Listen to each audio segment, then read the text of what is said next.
Christmas Poland. Poland in autumn. Oh, 1,157 views already. 16 likes.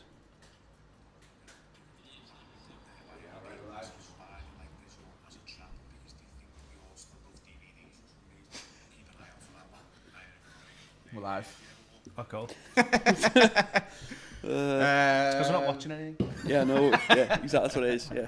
Hello, ladies and gents. We thought we'd do a quick, maybe not quick, who knows, breakdown of the Invitational yesterday. So it's the Monday, obviously afterwards live on YouTube now. We had Reap Invitational number 2 yesterday, and I wanted to talk a little bit about the lead up to the event, what happened, how fucking stressful these things can be sometimes. The event itself, what we thought about it, and how we may or may not change things moving forward. So, we've got the double trouble with me, Tom and Tyler. Wagwan. I'm going to start. I just think about the beginning of the build up to the event. So, it's just like so everybody knows, in an ideal world, we do 2 months like lead up to the event. I like to have the first month to match make and the second month to market.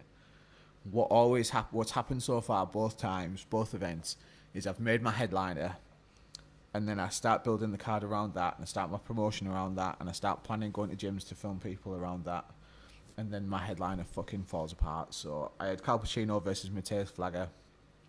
Cal initially first pulled out. I was trying to find an opponent for Mateus. Mateus pulled out because he's building a gym in Poland. All fair dues. Would love to have them both back on the show at some time, but that falls apart. So all of a sudden you're thinking, all my marketing's based around that. I don't want to run ads, and I'm scrabbling around to try and pull together another headliner. Obviously this time Andy Still James Bullingham, which I've talked at length about why that was so important to make as a match, and I think we proved it yesterday. Absolutely. Unreal match, unreal headliner. Really happy that both guys like stepped up into that, and I wanted to build them as like athletes, and I think we did that in kind of building their profile. So that was hard to deal with. I think we pulled it off. There was 2 other things I wanted to talk about. Oh, so Desi March cutting his hand open. Yeah. On Friday, accident at work, Stanley knife literally through the fucking palm of his hand. To be honest with you, I always make matches knowing that someone's going to get injured, someone's going to like pull out. Like the week before the event, something always happens, right? Yeah. So that happened, which is, it happens. Got a lot of love for Dazzy, gave us loads and loads of support. Came down to the event yesterday, cornered some of the lads, and managed to collar Billy Haswell in for Many JJ and put on a great scrap against Ethan. So that was all right on the night against last minute kind of changing posters and announcements and stuff, but again, always anticipate and expect some of that, but obviously that happens. The biggest headache for me personally was the broadcast for the first Reap Invitational. Like the first Reap Invitational was just like, let's see what we can do and how we can do it. So I ran the broadcast as well as doing comms, and the broadcast was okay. It did the job, but it could have been loads better.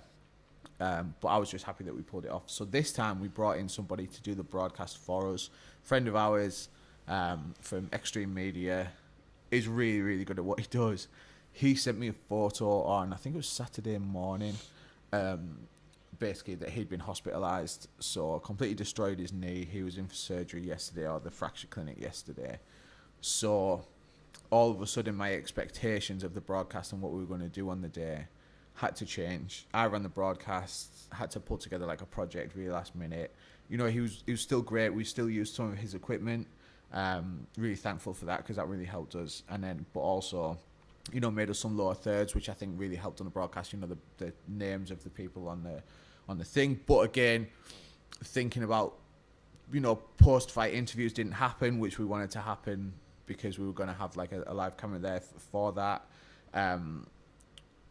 They basically didn't happen because I had too much on my plate to figure out the logistics of like even getting a mic to Doug and running the audio desk, which I was doing at the same time. There was a little bit of dead air on the broadcast again, kind of like because of that, which I want to fix and want to do next time. So it was defos better, but still room for improvement and lots of last minute scrabbling around. Even we were talking about the venue. I wanted larger warm up mat spaces for the athletes, which I didn't get because like some stuff I think it got lost in translation when we were figuring out like the event and where that was going to be. Got a lot of love for Playbrew. I think we'll definitely do the next event there for sure. I think it really adds to the vibe and stuff like that. But there's some logistical things that we need to think about, reassess, and figure out how we do them moving forward. Having said all that, yesterday was a fucking blinder. Yeah, it was unreal. All the matches for me were unreal. Yeah, even the first match, it was over quick, but it was like, it was straight action, wasn't it? There was no like stalling, there was no, it was straight in there. So yeah. Usually, I use the first match to get my shit together for the broadcast. Yeah. And I was about to press the lower thirds to pull their names on. Yeah. And then it was over, and I was like, shit, okay, like next match. I don't think I said anything on like commentating wise. I think all he said was, I don't even know what that was. Yeah. I watched it yesterday, like when I got home last night live, and it was a toe hold. Yeah. It was mad. I don't think I've seen toe holds from that position before. Yeah, I know. I just love the way he tapped. Just absolutely slapped him straight across the face. Did he? Yeah, top of the head. Just like, ah. But yeah, it was so quick that. Because I was like, because from a photography perspective, I was like, okay, first match. Yeah, get in the rhythm, warm. get your lighting Let's right. get warm. Yeah, I was there. Yeah. I was ready to go, getting warm. I was like, this should be good. And then it was over. I was like, oh, cool. Yeah, sweet. So yeah, that was a quick one. Yeah, what I've harped on for a couple of minutes there. What do you guys think of the event? Yeah, I thought personally it was better than the first one, naturally. I think we already had our rhythm sorted with where we were going to kind of like go with it. I think we already have our rhythm set down. Yeah. We know where we're going. We know how we run the event. So I thought it just went sort of smoothly. As always. I find obviously the build up is stressful, and I'm worrying about that's what I was going to say, ticket sales. So I didn't tell anybody this because I didn't want anyone to worry. But up until the week of the event, we'd sold 7 tickets. So not only am I like trying to pull together the product, the live stream, and make sure it's like mint on the day and all that stuff, but in the back of my mind, I'm thinking I'm doing all this for 7 people to turn up. Yeah. Do you know what I mean? Then the week of the event, all of a sudden, tickets, like every day I'm getting fucking absolutely loads of ticket sales. Yeah. We did like 75 through the door. Paying. I've got 20 athletes, all with coach passes, a guest list, friends, family, sponsors obviously get a few in as well. Yeah. So like, all of a sudden I go from thinking there's maybe going to be 30 people in the building to there's 110. You know what I mean? Like all staff and everybody else included. Yeah. So, which is lovely and amazing, but fuck me, I wish people would buy tickets a couple of weeks earlier. Like relieve that stress. But that's by the by. That is what it is. I think we had that though the first time round, didn't we? Because there was a lot of, we've had it with the open match when we first started doing the open match. There's always this fear, like, people aren't going to turn. No one's going to come. Yeah. But it's quickly squashed because everyone comes. Yeah. It's always the case. The first one as well. It was around about the time when there was like an intake of fresh peasants at the gym. Yeah. So there was like a ton of people. The first one, there was like a ton of people that had been training for like 2 weeks that were like properly like on a jiu-jitsu buzzer. Yeah. So there was like loads of them there that were like, I haven't got a fucking clue what's going on, but this is mint. Well, also, so the very first event, the match we announced was Harry Hardwick, Shane Curtis. Yeah. Harry Hardwick sells tickets. Yeah, for sure. That is apparent because I sold fucking loads of tickets when they announced that. Yeah. Harry got injured.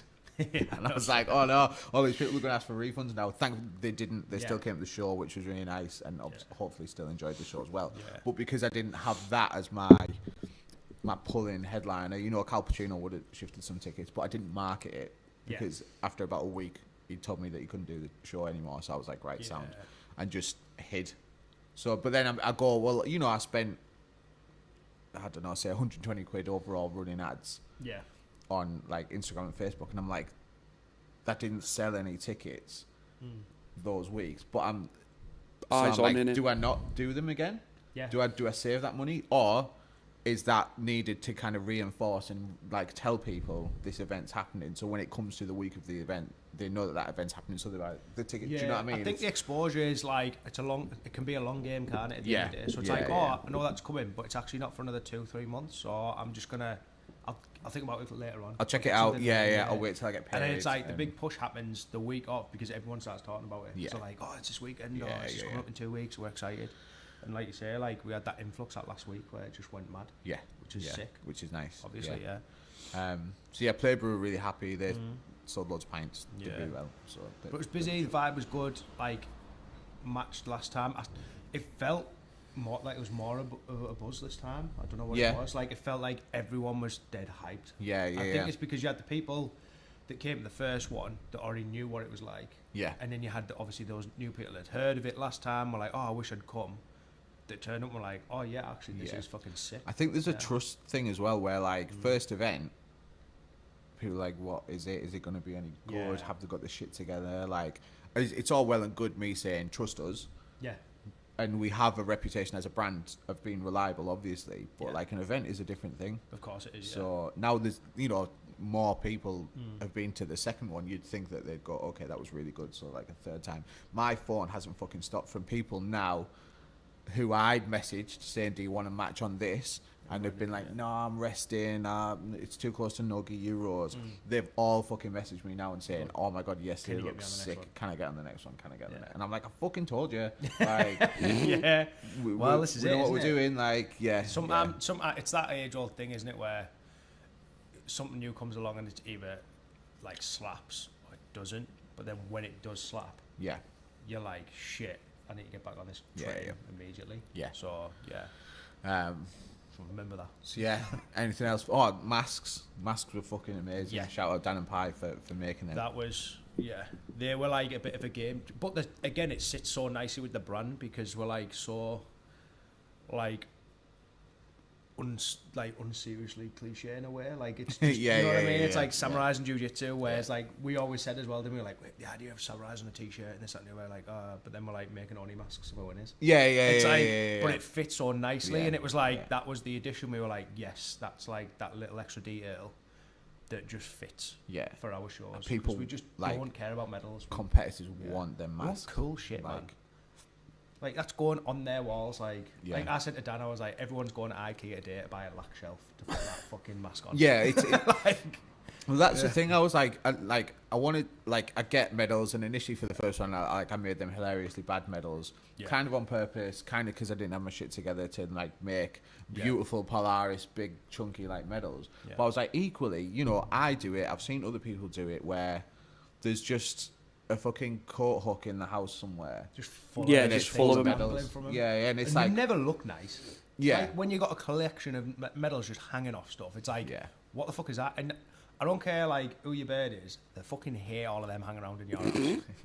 But if there's a fucking horny mask somewhere, like it's like still a statement piece in it. And it's I mean, I'm thinking about getting some more made and sending them to sponsors to say thank you and stuff like that. And I thought even that's like having that in your office, like in Strong. It's nice. You're like, what's that? And be like, oh well, I sponsored this event. Joe Rogan's literally got like a model UFO on his desk. He's got like mad skulls and shit. Like people like this shit. It's something to talk about. Not necessarily Joe Rogan, but like, you know what I mean? Quite a lot of people like Joe Rogan, to be fair. Like a few 100 million. And so and I think like having that in your house is like a cool thing. Like you put it on your shelf with all your other cool shit. As well. You're gonna look at it and go, fucking hell, remember when I got that? It was cool as fuck. Yeah. And if you want them at the event, you'll be getting a new profile photo shortly with you wearing it. Yeah. So there's the next thing. I'm gonna put them out this afternoon or tonight evening time. Give the reels chance to fly around. By the way, so you organising that with Tom from Paradox Digital. Shout out to Tom from Paradox Digital. Well done, Tom, man. Fucking hell. So having the reels going out, breaking down like immediately after the matches. Fuck me. That was I didn't know. He'd mentioned, I mean, I'd largely left it to you to organise with Tom. He mentioned he wanted to do that, and I'd basically said like, no pressure, but if you want to do that, like, great. And then he took that and then took it to like the fucking nth degree, you know what I mean? Yeah, just absolutely fired off of it. Yeah. I mean, Tom's such an easy guy to work with as well because he just seems to get the memo. Yeah. I just tell him somewhere and I discuss it with him, and I don't even have to go in. We don't even have an in-depth chat. I'm like, this is it. Here's an example. Yeah. You get what we mean. Blah blah blah blah. And then he's just like, okay, cool. Blah blah blah blah. And that's it. And like I sent him you sent him the graphics, and I was like, this is what we want it to kind of look at. Yeah. And we obviously modelled it around the like CGI. Yeah. And he was just like, boom, straight back. Here's an example. What do you think? I'm like, yeah, that's exactly what we wanted. So yeah, for people that weren't there or didn't really see what was happening, Tom was there shooting all the stuff. He would, like, a match would finish, he'd offload that to Charlotte, his missus, who was sat on a laptop. She'd chop it all together and post it. So, like, whilst match 2 was starting, he was already filming match 2. She was on like, unbelievable. And again, like, thinking about other events and the way they do, like, for me, it really, really leveled up us as, like, a business, as you know, I don't know about other people's social medias, but anybody that follows us or is into, like, cool UK jiu-jitsu and sub-onlys, their feed must have been flooded with Reap yesterday. Absolutely, that's a big thing. I think it's like, even if you didn't know the show was on, you fucking would have done by the end of the day, because like, your algorithm was feeding it to you. And I think for me, it created the next kind of, like, the next branch of attachment to other people. So it was like, it did what social media is meant to do for us. Which was, you know, push it. And it, like you said, like, if you didn't know it was on, you did by the end of the day. And you were like, why wasn't I at that? Like, it's so, I think people try, like, social media is there, it's built to show off. And, like, I know now it's turned in, it's not really about showing off, it's more about, you got to think about the marketing potential, blah, blah, blah. But, like, it's fucking built to show off. So if you've got something to show off, like, and we did it well yesterday. Show off. And that, again, thinking about the last event, like, because I'm guilty of partially of going, I can do everything myself. Like, that didn't happen. I think I posted a reel 2 days later, which was footage pulled from the broadcast, because I didn't have anybody else filming. And, like, obviously you did a great job on photos, but, like, I was like, I don't have those clips that everyone is kind of dying for on social media. And this time we did, so We've got everything, very, very happy about that. Very, very thankful to Tom and the gang. And he was in the right place for a lot of the, you know, submissions. Yeah, he knew where the action was happening. He was all over it. And he worked well. He was, like, easy to work with. Matt's side as well. We never got in each other's way. It was sort of like, I'm be here, I'm be there. So he just knew. So shout out Tom. Fucking John Dale. I mean, John Dale, great referee. He just kept standing right in front of the camera every time, didn't he? I kept seeing it, and I was like, and I get it, because he's trying to block. Especially, it was more so with the big lads, like, pushing each other around and that. But I was like, fucking hell, I need another camera angle here. But so funniest was when, like, this is unrelated, it's related to camera work, because the projector was like back projected.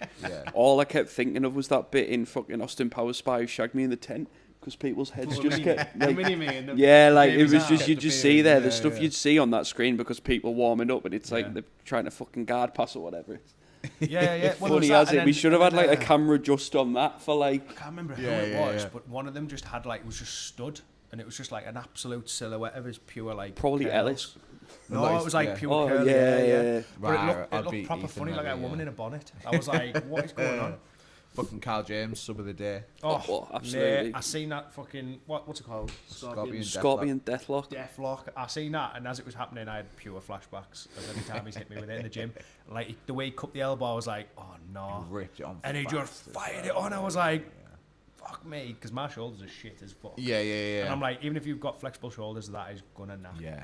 Carl, right, so Carl in the gym, like, Carl's fantastic, great coach, very, very good training partner. I have some amazing roles with Carl, but he just rips subs on like that in the gym, obviously. And I forget, because I'm like, Carl, to me, rolling is super cool, Carl. Yeah, it's like, it's safe, innit? You know, you're going to have a really hard roll, it's going to be technical. You're not going to get injured. But he's not going to hurt you. Yeah. So then when he does shit like that, like, I mean, somebody said, like, they wish they had, like, a commentary camera just for like, Dan, everyone's reaction on the commentary table. Dan fucking, like, jumped up out of his seat. We're all pushing for him though as well, because Carl works so hard. Yeah. But I think a sub like that for anyone, I mean, you know, Jordan Cooper fucking taking out Jack Hampshire, and, like, I think I checked the clock and it was like under 30 seconds. Like, fucking bonkers that. Yeah, it's wild, isn't So it? shout out to Jordan. He apologised for not making the match go longer so we could see more jiu-jitsu, and I was like, you fucking just do jiu-jitsu, like, just do it. It doesn't matter. He's like, I didn't plan like that. But sometimes it can be like a long match, and then you're like,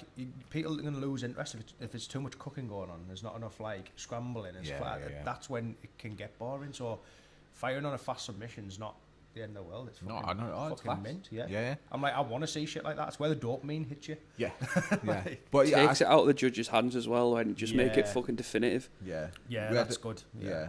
I'll get onto Max's match next, but I just think overall we had like a really nice mixture of like matches that went the distance. Yeah. Fast subs, slower subs that were like cooked on, like an arm triangle somewhere in there. Bobby. Yeah, Bobby fine. That didn't happen in the first 2 minutes. That was like 6 or 7 minutes. Yeah, it so was like, a tough fucking match to watch that as well, to be fair. As a card, like it had a bit of everything, which is really nice. That's like, what we want, diversity with it. Co-main and main ended in submission as well. Sort of Max versus Harry Powell. So there was a bit of contention at the end about Harry getting the win. So breaking it down, just for people that don't know, for the past 2 events, we've run the Polaris rule set. Polaris breaks down each match into 3 sections, and you score a round to a person for like 3 minutes 20 sections of the match. So for Max's match, Max, for people that didn't watch it, go back and watch it. But in like on the 3-minute mark at the end of the match, got mount on Harry, like passed his guard, got mount. And cooked him and was looking for subs and just completely dominated him. Harry he nearly had a smother choke on him. I could see Harry fighting for his fucking life to get out of that. And but for the first 2 rounds of that match, not much happened. Yeah. So like Harry's guard's really, really good. Max couldn't pass his guard. So and then Harry shot up for a couple of subs. Like there was literally a couple details that got Harry the nod for the first 2 rounds of the match. Mm-hmm. And then obviously Max took the 3rd round off everybody. But in any other scoring system, Max walloped him. Max won that match. If you scored like IBJJF style points, I think he ended up with like about 20 points. Like because he pass guard mount and then like even like ADCC rules. Like really like. Yeah, beat him if you judged it as a 10-minute match on its own and just like had a decision at the end of there, Max clearly won that match. It's unfortunate that the rule set did that. Now, initially we ran with the Polaris rule set because they're the big dogs of the game. The friends of ours, and we thought it's people understand it and it's easy to adapt. Having serious thoughts and thinking about the next event and what we do going forward, there's the potential to just... I still like having judges. I don't like leaving it as some places do like a ref's decision. Yeah. I think the referee should be impartial, should be looking for potential DQs, making sure the athletes are safe, and obviously if someone taps, breaking up the action as soon as possible. And that's enough to focus on as a referee. Yeah. So I think you still have judges. Mm-hmm. But right now, I'm leaning towards judging the entire match. And the judges will still have a hard job. They'll still have to mark down. The idea behind the 3-minute sections is to break it down so it's easier for the judges to like keep track of what's realistically. Going on. Absolutely. But I think the judges, I can see why they got that. I can see why people were upset. But unfortunately, under the rule set, that's what happens. I think it also like that. The rule set's a funny one, isn't it? Because it favours the person that doesn't need time to get going, because some people's game, like Max for instance, like he started that very relaxed, but he then picked up the pace, picked up the intensity, so it didn't favour him in that sense. And some people need time to work out people's game, like how the guard works. So it automatically favours the guard player if they've got a guard. So it's a funny one. Like I think I'm with you on that it should be looked at as an overall match, and who was most aggressive. Because when I was talking to Jamie about it, I was like, if you're a guard player, you should still be showing intent to attack. From a guard position, like defense, to then move forward. Not just to sit back and expect someone to pass your guard and then be aggressive. You should be, should be showing some activity. Yeah, so I think that's why the first 2. So it was split for the record. Like one of the judges did give that second round to Max. But it's because Harry was like trying to invert under. So like even off the bottom, he was trying to get shit going. So it's just it's a rule. So I think I'm in agreement as well. Having something a bit similar to like who's number 1 or whatever, where it is literally just like who's trying the most shit for 10 minutes. Because at the end of the day, if you boil down to it, jiu-jitsu is a submission game. It's an attack. It's a game to like submit your opponent. Yeah, dominate him, submit him. So it's who's doing one of those things the most. Yeah, so that's what it should be. I think in the be all and end all, because then it just, you don't get any of that silly jiu-jitsu that actually none of us like, where it's just people rolling around on the floor, just cuddling each other. So that's the Max thing. I get it. Shout out to Max, fucking great kids. Love him to bits. And we'll obviously have him back on. So, I just feel gutted he didn't get a mask. But again, like in the build up to the event, Harry Powell, like what a guy, really, really like good at promoting the event, really friendly he was. He got his missus baked us a load of brownies. Unfortunately, I didn't fucking get a look in at them. They were mint them, in fairness. I only had the one. You had two. Yeah. Cheeky you. I had one when the first came in, because Lottie was like, I think the brownies. I was like, oh, well, I better check. And then she was like, oh, there might be weed in them. I was like, I'll let you know. Yeah. So I banged one of them in me, and then Dan and Jamie and Pi got the rest of them. Yeah, Doug got one as well. I was sat next to Doug, and we were about to do commentary, and he was like, scoffing. Can't trust anything around them. No. Jamie's a worse. I'm surprised you didn't take the fucking box home. Yeah, it's fucking Tupperware. Absolute fucking snack hoover of a man named off it. So yeah, and again, we got some Fisticuffs podcast shorts from Dan Lester. Thank you very much. Cheers, Dan. What a gent. Dan, I didn't. So last time he drove up on 4 hours notice from fucking Bristol to replace Carl. Obviously, he took this match against Carl. And he's since moved to Portsmouth, so I think he had a fucking 12-hour round trip yesterday. Fucking even further and he got tapped by Carl. But shout out to Dan Lester. Really, really great competitor. Great guy. What a guy. Thanks for coming all that way and doing that. Thanks to everybody that travelled really far. Again, Harry Powell, who I've just talked about, drove up from London the night before, stayed in a fucking travel lodge. We look after people where we can, and we obviously we pay our co-main and main events, and we cover people's travel when they're travelling from afar. But thank you, because it's okay saying that, but doing that fucking journey is a pain in the ass. Alter jump on the stage for us, which blows my mind sometimes. Main event. Talk about it, let's go. I fucking love Kimura's, me. Yeah, I know Kimura's a fucking legit I was very excited for it, to be honest. Yeah. Because we both know that obviously Andy and James are very fucking high level competitors. Yeah. They compete on the main stages a lot. All these different comps, and each matchup they have is always a high level matchup. Yeah. So I was like, it could have gone either way. I honestly thought it could have gone either way. Yeah, me too. And yeah. obviously James pulled it out of the bag. Yeah. Who did you pick last week? Because we did do a fucking rundown, didn't we? Yeah, I think I said James by heel hook. Heel hook, yeah. I was like, he's going for the legs. He's going for the legs, and then he comes out with a bloody Kimura. Yeah. And I didn't see it coming. No. I was like, fucking hell, I thought, he'll wrestle him down and he'll start a leg entanglement. But yeah, he went straight for the Kimura and just ripped it off. Yeah. Ripped it on. Yeah, it was nice. That was I actually got the moment as well. Popped Andy's elbow. Yeah, sorry Andy, but I got an actual blinder photo of your face, just like pure Ayaz moment. Yeah. But yeah, it was it was good. It was a good. But I don't even know how long it lasted. Was it long? It's about 3 minutes. It was about 3. Yeah. Yeah. I just watch it again later. I was very locked in. Because Andy's so good at scrambles. Yeah. And then chatting to Dave Weston, actually, shout out Dave Weston. He said we've been working on shit like this.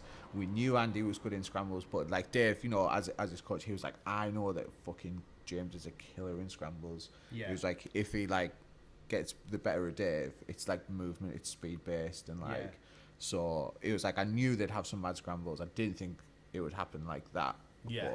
But, for me as making that match. Me and you going out and shooting stuff for an EJJ, getting someone to shoot Film James and building it up, and then for either of the guys to win and put on a show like they did, I think would what's the word? Just show that we were right and it was a good matchup. Yeah, yeah. People might have thought, oh no, James has only just got his brown belt. Why is he giving him Andy Sill? Andy got his black belt maybe a year ago. Just be Curtis Taylor on Gorilla, who was I was actually I tried to make Curtis Taylor James Bullingham. Yeah. But Curtis had another match yesterday or next week or something like that. And he's a great grappler, so I thought it's a huge step up in competition for James. But I thought I just knew that there'd be fireworks. Be a good, there was. So there were. Yeah, there were. It was a very good matchup. Yeah, shout out to you for that matchmaking effort. But one thing I'll say as well, though, every single athlete we had on that card was a proper top bloke. Yeah. Like, not one of them was... There was no, like... Everyone was fucking just hanging out together. Yeah. There was none of this, like... You don't generally get, like... Generally speaking, in jiu-jitsu, you don't generally get athletes that are fucking assholes to each other, do you, really? Yeah. But they are out there, yeah. Yeah, they are out there. But it was like a testament to the fact that, like, everyone was just... We picked good people for our cards. And everyone got along and everyone was having a laugh with each other. Yeah. And there's none of this ego bullshitting rubbish.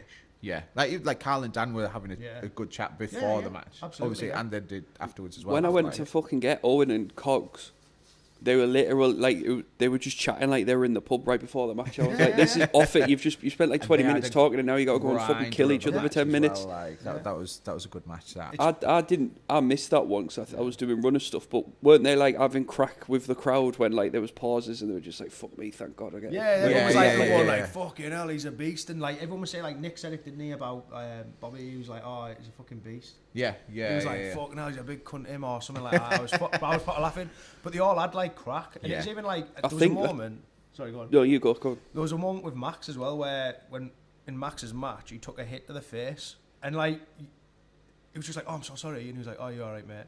And you know what, like for a second you have a bit of clarity, like, and now they'll go back to trying to snap each other's It's it's so funny jiu-jitsu, isn't it? Well, like Owen was going for leg stuff on Cogsy, and he was just like, we were wincing in the commentary bit of going, fuck me, that could be tight, like blah blah blah. And the Cogsy was just like, he was like laughing and like doing that to the camera and stuff. Like, it's funny, man, isn't it? The size of the venue plays into that a little bit as well because it's more intimate. So like if they're having crack on the mats, they're like having crack with everyone. It's happening there. It's like everyone's laughing with you around you. It's good. There's no great distance. Yeah, it's nice. So Jamie Taylor jumped on the broadcast about halfway through.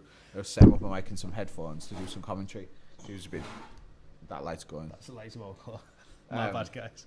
And he's he got a bit jealous, but then he did an unbelievable job of breaking down the leg entanglements that them two were in. Me, Dougie and Dan were like lost. I was like, he looks like that might hurt. And Jamie was like, oh, because of this. Yeah, Jamie was like, no, they need like really, really technical breakdown of that. So thanks, Jamie, for jumping in, because that was really good, really handy of you there. So what's that bone called, Tyler? Clavicle, collarbone. Clavicle. So yeah, I had a great time yesterday. Yeah, it was mint. What do you guys want to... anything you want to get off your chest? Anything you think about the match? Honestly, don't have anything to complain about. I'm still a little bit like processing it a little bit. Yeah, me too, yeah. Like I spent all that time yesterday this afternoon unloading everything off my bloody fucking SD cards. Yeah. Just kind of got the necessary stuff off for some posts, obviously in the next 24, 48 hours or whatever. And just sort of sat there and was like, that was fucking mint. Yeah, it was. And even today, I'm like, I need to watch them all again because obviously I was shooting it, so I missed half of it. Yeah, because I'm looking, I'm trying to shoot, so I need to rewatch the matches for that point of view. But for the rest of it, it was just like every time I looked around and I was running around, like there was no one that looked sick as fuck. Every single person was having a great time. Yeah, and like I get home and I go, I can't believe I pulled it off. We pulled it. I'm like, I can't believe we did. Like, I'm like, as if we did that. It's fucking mad. That for me, it was as well. We had it all set up in like quick as fuck. Even though we got there and we had the hurdles that we had. Yeah. It was up and ready to go pretty much like straight away. It is. And then we were ready to go. And then we had it all down. It was just quick as fuck. Smooth. Just dead chill. And I was like, I got in my car and I remember looking at my clock thinking, oh, it'll be like 9 o'clock. Yeah. And it was like 6:15 or something. Yeah. And I was like, fucking get it. I still got like some of my day left. It was like, so like I mean, smooth, I got back and had the time to put Hazel to bed and you know what I mean, be a dad, so like, but it's not cool just while it's in my head. So Get Strong, I'm in the Get Strong Raw more like WhatsApp group. Dave always makes me training plans that I never do, but he keeps me in the group and have a chat with all the competitors and stuff. And first off, one of the lads was like, just when you were on about people being dicks, just like they all said thank you, and I put in there, I was like, thanks to everybody from like Sheffield and Dave's gang that all took the matches, and I was like, win or lose, because I think they went 2-1, like Ethan won and then the other two Get Strong, one more lads lost, but I was like, I don't care. I was like, you were all super professional, Yeah. Really nice guys. And that, to me, is worth its weight in gold. And I was like, I'll have you all back on, because at some point, you know what I mean, we've got obviously loads more events planned. So you don't think that because you lost, I'm never going to invite you back. I was like, because you weren't dicks and you were lovely people and really professional, that's worth more to me any day. Well, this is something we've always said, like, without being wanky about it. Like, Reap's all about just working with people that are actually just good fucking people. Good people. Yeah. And like, if you've got something about you and you're not a fucking doyle, like, then we've got all the time in the world for you. Yeah. It doesn't matter like what you bring to the table, as long as you just bring some good energy, good vibes. Yeah. And you uplift the brand through that itself anyway. Yeah. Anything else extra to that is just a bonus. Yeah. So like, shout out, smashed it. My next point on them, just before I forget, was that one of the lads messaged me. Again, I'm going to sound like I'm blowing my trumpet from that group, and he said in the past 2-3 years that he's been competing, he's done 22 competitions, and he said that was the most well-run one. And I was like, obviously, that's amazing, because we put so much effort into the planning of it. So to hear that it works and pays off from their perspective, not only from us, from like a production and like show perspective, I was like, really means a lot. And I think, and I was thinking like, why? And I was like, obviously I'm surrounded by good people. You know, Tyler yesterday, like we were lacking a runner, so Tyler jumped in, did loads of that. Also was like selling merch at the same time. Like everyone obviously like pitches in to just make the show as good as it can be. But also, I think it's down to that thing that we've been saying for ages, where you go less matches, more high quality matches. If we had 20 matches yesterday, I'd have been hard work. Like the thing, it'd be like a burnout. You'd burn out. So like the quality of the production at the later stage would have most likely suffered. It would have ran over. Like shit happens. I also think people get sick. Yeah. There is such a thing as jiu-jitsu burnout. Of course. Like if we go to a thing and we know there's fucking 150 jiu-jitsu matches on, we're most likely going to turn up 3 hours late because we don't want to watch. Yeah, it was bad enough watching Polaris, because I was just like, I've been watching fucking people play fight for 7 hours. What's going on? Jiu-jitsu is fucking mint, but it's equally fucking boring if you overdo it. Like, it's like... Mate, imagine if you watch 25 football matches in a row. This is why my brain boggles with like test match cricket. Or whatever it is. Test match, where it's on for like 7 years. I'm like, fuck me, you're either boring as fuck, or like you've got, or like when win a challenge, like someone's dared you to watch it. When fucking tennis matches go on for like a month because no cunt can win by an advantage. Nah. But I think just the point of Ethan was making, because there wasn't as many people on there, like I didn't watch anything. Like I missed nearly every match because I was like running around. Yeah. But like I made a point of being like 10 minutes, 5 minutes, 2 minutes. So, like, they knew exactly what the crack was. It wasn't like, oh, you go in on at fucking 4:30 and then it's, like, 2:45 or whatever. Yeah. I was, like, giving them, like, warnings and, like, a countdown so they could warm up and get ready. Yeah. And because we've got full control of that. Yeah, and if there was 20 matches, there's no fucking way I would have been able to, like, keep track of who's on next or whatever. Yeah, that's true. And so if you're going to put an event on, put on less jiu-jitsu matches. There's your 10, 12, like 10, 12 is the sweet spot for me. I'd say so. Like, don't get me wrong, there's a place... Well, I guess there's a place for it, because people go to them. But I also think at the same time, it's like... Well, it's whether it's a daytime event or a nighttime event, I think. Moins est plus. I think that's it in French. It's less is more. Yeah. And that's fucking... There's a reason that's a fucking saying, isn't it? Yeah. So... Well, I think it's whether or not you want to turn it into, like, a whole fucking day out, or, like, we found the happy medium of it being, like... No, you can actually, like, it's on a Sunday, people have shit to do. Yeah. But you're going to find 4 hours. Yeah, you're going to find 4 hours. It's enough time to have enough pints to be merry. Yeah. Have a bit of food, and then get yourself home to watch fucking, I don't know. Catch up on maths. Catch on your maths, yeah. Or if your missus wants you to watch fucking Married at First Sight or whatever it is. Yeah. Take the dog out. Take the dog out. Obviously, I got in last night, like, obviously did some dad duties, and I put Twin Peaks on. And it was like, what is this? And I was like, I need nothing. Nothing like intrusive, yeah. I was on Call of Duty. I need nothing. Mate, I wanted to play COD last night, but I was like, my brain is fried. And I was like, I know I'll be on it all night and I'll get a shit night's sleep. So maybe tonight. Maybe this afternoon, actually, I'm off today. So. Yeah, you would. I need nothing, so I'm going to watch the most off-it TV show ever to chill out. Twin Peaks. Yeah. It's bonkers. Like, it was like, what's happening? Why is it so? I was like, it was made in the 90s. That's why it's awful in visual perspective. I never fucking watched that. I can't explain it to you. Is it shit? No, it's just off it. No, Like there's no other way to describe Twin Peaks than off it. What's it even about? Some girl goes missing. Goes missing in a town, and the FBI comes in. Have you heard a director called David Lynch? Yeah. So it's his TV show. Okay, right. Okay. It comes out of his brain.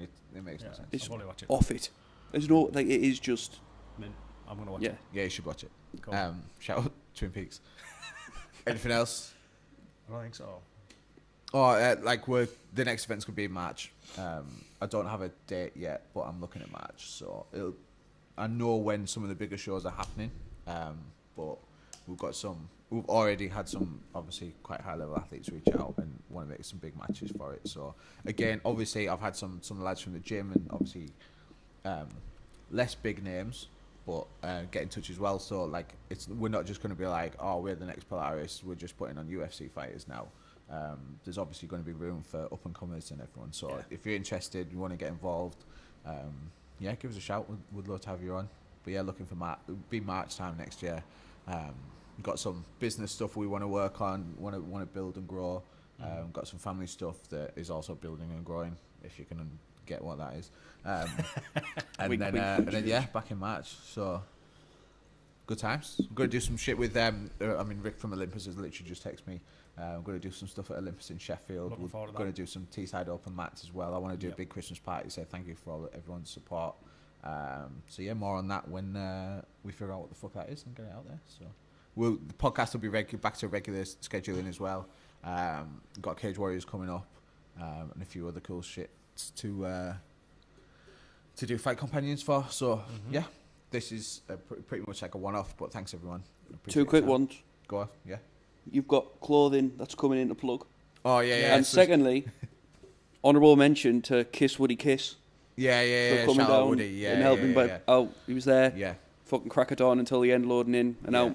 Mm-hmm. Yeah, he was doing some film photography. So he enjoyed it as well. I was chatting to him. He was like, "This is fucking cool," and then he was like, "Oh, my soul might be a bit low." I was like, "Don't worry about it. Yeah, look edgy." So Woody's like our long-time friend. He's a road dog. He's worked in the music industry, stage managing, loading in, loading out for years. He's now on tour with like loads of musicals. And he messaged me because he's really into film photography and said, "Can you come down and shoot the show?" And I said, "Yeah." And he said, "I can help out loading and stuff if you want." And then that was a big help, to be fair. Yeah. He helped me move all them fucking tables. Bless him. He's such a fucking road dog. He was there at the start with us. He was there at the end, fucking shotting the mats in the back of the van. What a guy. Thanks, Woody. Couldn't have done it without you. Carrying like 9 on his own. Yeah, like he's an animal. Mule. He's a fucking animal. The new ER. Yeah, the new ER. As for merch, so I've got new shorts coming this week. People have been hounding me for them, and I'm really excited. But we've got a restock of the Demon shorts coming. We've got leftover Terminator 2 t-shirts. These are fucking sick. We sold a lot yesterday, obviously, but the leftovers are on the site. There's a few sizes left. Bye. And shout out to Wilkie from Redlands for designing that. I'm fucking still buzzing with that. Yeah. And what else is coming in stock? Oh, hoodies, Combat Club hoodies. We'll be back in stock this week, and we're also doing a green variant as well. They'll all be on Instagram announced when they are back in stock, but it should be the next couple of days. Sounds good. Woos. Yeah, sounds good. Hasta la vista. Hasta la Riva. Hasta la Riva.